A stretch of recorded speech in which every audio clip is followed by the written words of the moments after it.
The Private World of Kenneth Williams. David Benson reads selections from Kenneth Williams' diaries, illustrated by classic archive extracts of Kenneth Williams in public performance. In the army, when the war finished, I found myself in Singapore, and we were allowed then to transfer to another regiment. So I applied for army entertainments, and I had to do an audition. And I did for this audition a bit of patter, which I had written myself, and I thought was very witty. I opened with a bush hat, because I had a bush hat, you see, and I said, I'd like to give you my impersonation of Mabel Constant Duros, you see, and I came forward with this bush hat pulled down over the ears and said, "Oh, hello, well, I came ashore in my bush hat." And they said, "Hello, you one of Wingate's boys?" I said, "No, one of Colgate's girls, and here's me teeth to prove it." And they said, "Yes, quite, do you do anything else?"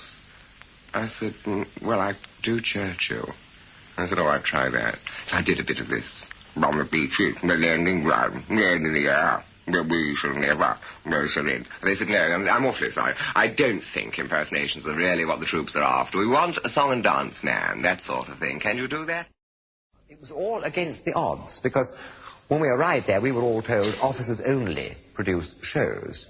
And that was the sort of thing, and officers wrote the material. And there was one officer, who was a squadron leader, who used to sit there in Singapore with a fur jacket. And, you know, the heat in Singapore was unbelievable. But he had a fur jacket and would sit and sing these songs. And say, "I've written this for the opening number, and you will all learn this." And that was the opening. We had to sing, "We're boys of the service, we're at your service, entertaining you.